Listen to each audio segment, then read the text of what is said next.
1월 5일 금요일 안식일 환영 예배 오신 여러분들을 환영합니다. 함께 찬양 부르시고 기도하고 시작하겠습니다.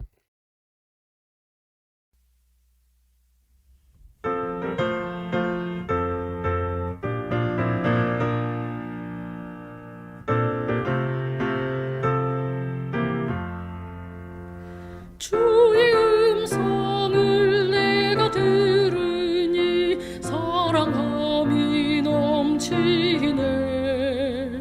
믿는 마음으로 주께 가오니 받아주심 빕니다. 내가 매일 더욱 가까이 십자가로 가오니 곳에 주의 보혈 흘린 그곳에 나를 인도하소서.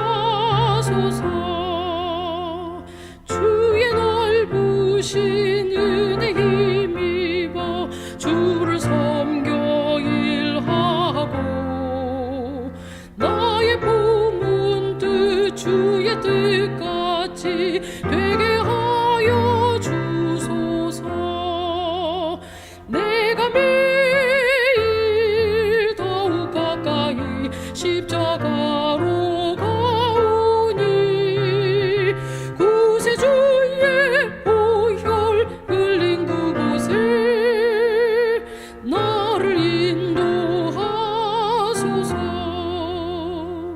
주의 안에서 얻는 기쁨은 헤아릴 수 없으며 우리 구주의 넓은 사랑은 증량할 자 없도다. 내가 매일 더욱 가까이 십자가로 가오니 곳에 주의 보혈 흘린 그곳에 나를 인도하소서.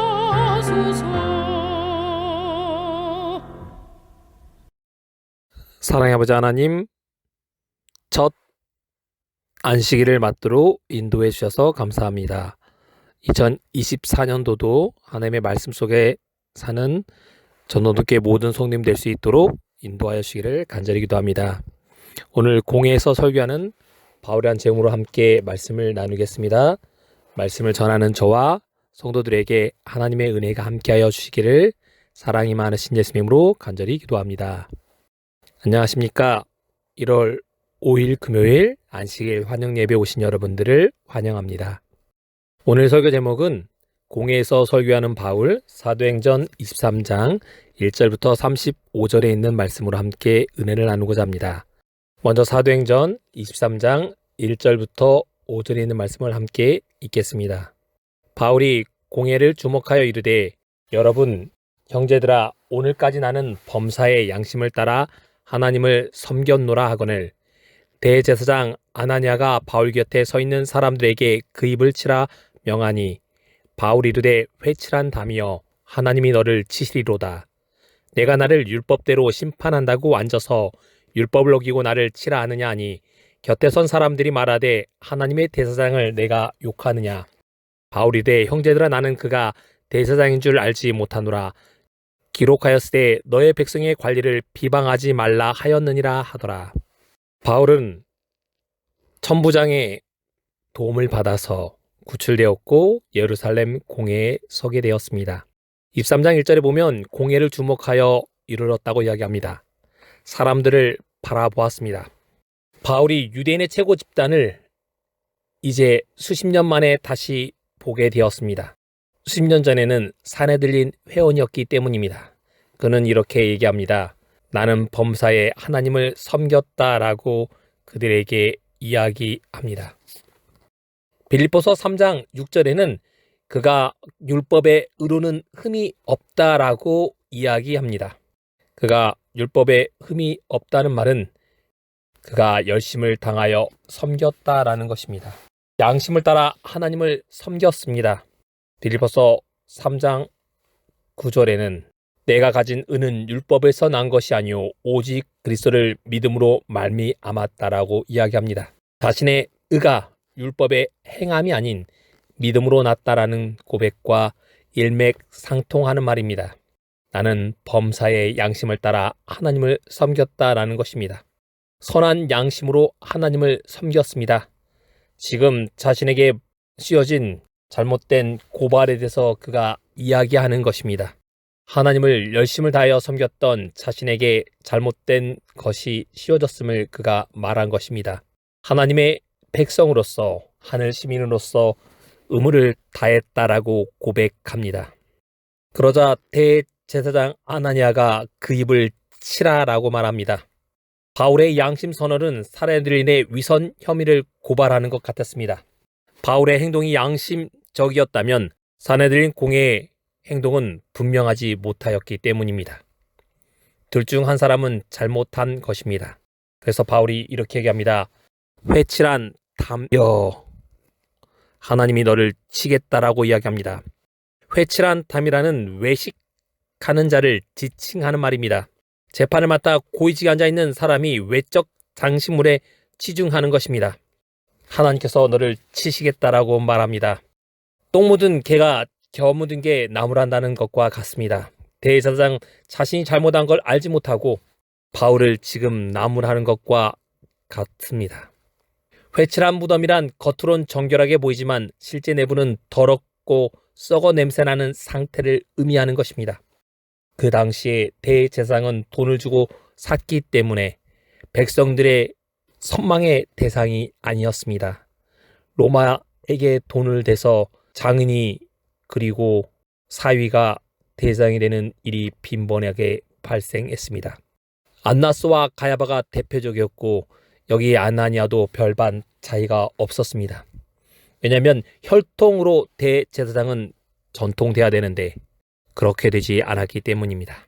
바울이 이렇게 고백합니다. 나는 바리새인이요 또 바리새인의 아들이라 죽은 자의 소망 곧 부활로 말미암아 내가 신문을 받노라. 사내들인 회원은 사두개인과 바리새인으로 구성되어 있다고 말씀드렸습니다. 사두개인이 좀 더 많은 사람을 비중을 자리 잡고 있습니다. 바울은 바리새인이었기 때문에 이렇게 얘기한 겁니다. 바리새인으로서 나는 죽은 자의 소망 곧 부활로 말미암아 신문을 받았다. 왜냐하면 사두개인들은 부활도 없고 천사도 없다고 고백하지만 바리새인들은 다 있다고 고백하기 때문입니다. 두 사이에서 분쟁이 생겼습니다. 사두개인들이 예수님을 믿는 일은 많지 않았습니다. 왜냐하면 사두개인들은 부활을 믿지 않았기 때문입니다. 그래서 바울은 자신이 바리새인으로서 불편함을 당했다라고 이야기합니다. 그들을 분열시키는 게 바울의 하나의 계책이기도 했습니다. 이런 일로 있을 때 바울을 죽이기로 결심한 유대인들이 생겨났습니다.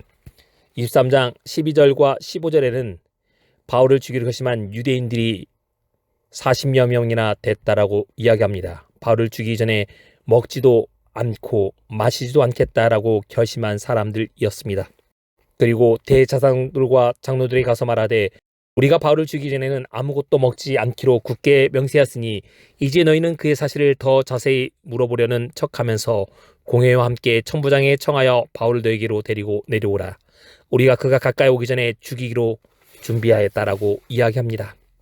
바울을 데려오기만 하면 신문하는 척하고 죽이겠다라고 이야기한 겁니다. 그들의 맹세는 하나님을 향한 것이 아니었습니다. 자신들의 욕망을 채우기 위한 거였습니다. 바울로 인해서 문제가 되었기 때문에 사두개인을 비롯한 사람들이 바울을 죽이기로 결심한 것입니다. 16절에 이렇게 얘기합니다. 바울의 생질이 그들이 매복하여 있다함을 듣고 와서 영내에 들어가 바울에게 알렸습니다.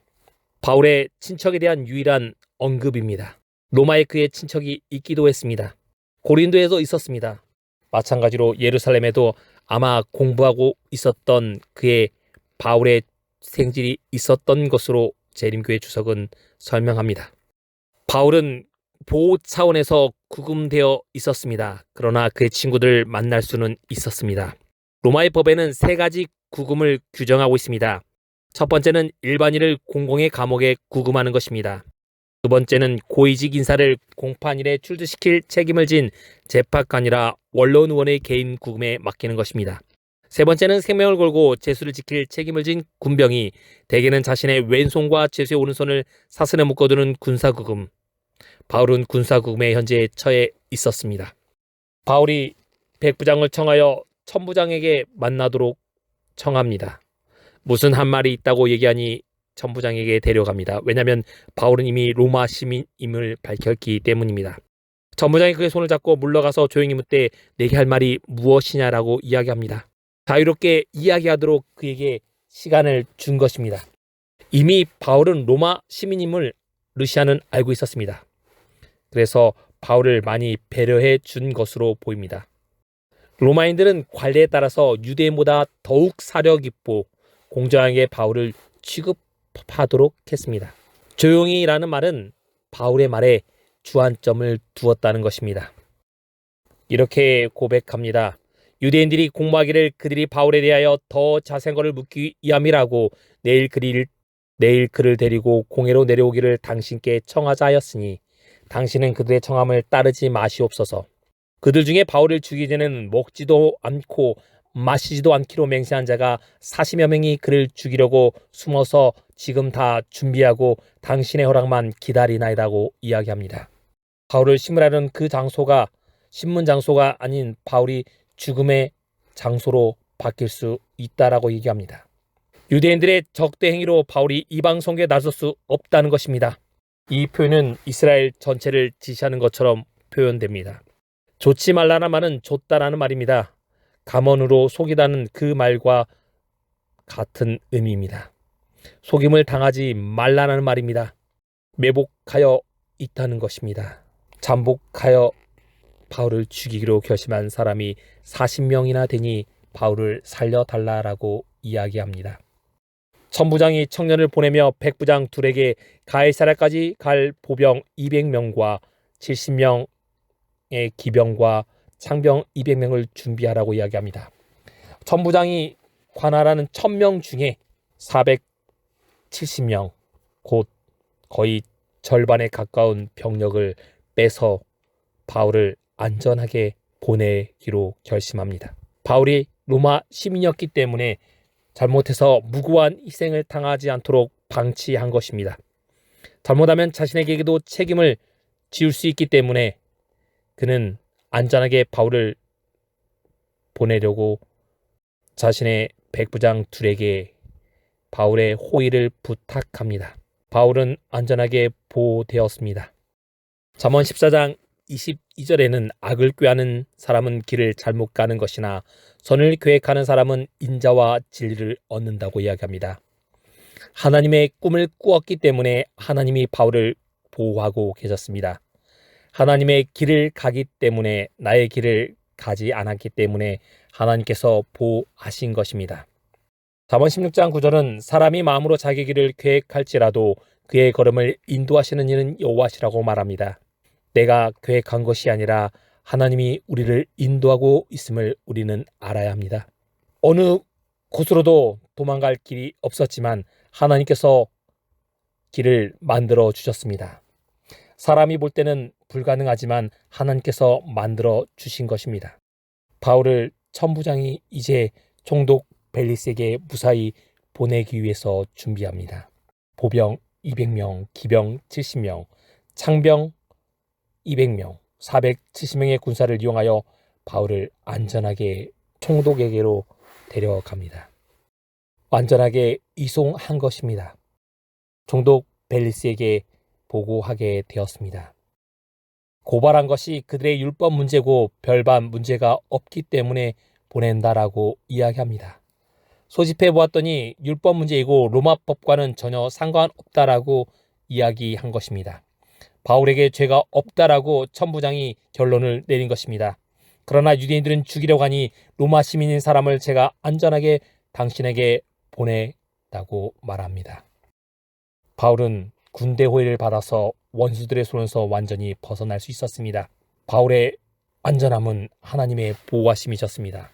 총독 벨리스에게 바울은 이송되었습니다. 호성의 바울을 그 앞에 세우도록 합니다. 우리는 삶을 살면서 어려움을 당할 때가 있습니다. 그 어려움에 전혀 신경 쓰지 마시기 바랍니다. 우리의 삶 속에 하나님의 섭리가 늘 함께 하시기 때문입니다. 우리의 신앙 속에서 고통당하고 있다고 생각하는 그 순간에도 하나님께서 우리를 위하여 일하고 계십니다.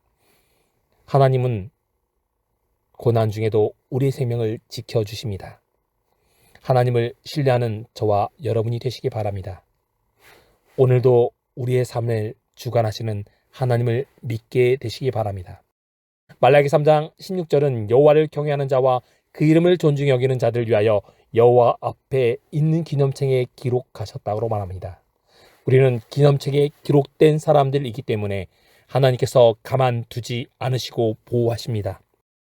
하늘에서 만날 사람 미리 만나서 반가운 행복한 안식을 되시기 바라면서 말씀을 마치겠습니다. 기도하겠습니다. 사랑의 아버지 하나님, 우리의 삶 속에서 하나님의 일을 할 때 하나님이 보호하여 주심을 우리가 깨닫고 담대히 세상을 향하여 하나님의 말씀을 선포하는 자들이 될 수 있도록 그늘에 부르시기를 간절히 기도합니다. 오늘도 하나님의 은혜 안에서 승리하는 안식을 낼 수 있도록 그늘에 베풀어 주시기를 우리의 사랑 되시고 구원자 되시는 그리스도의 신 예수님으로 간절히 기도합니다.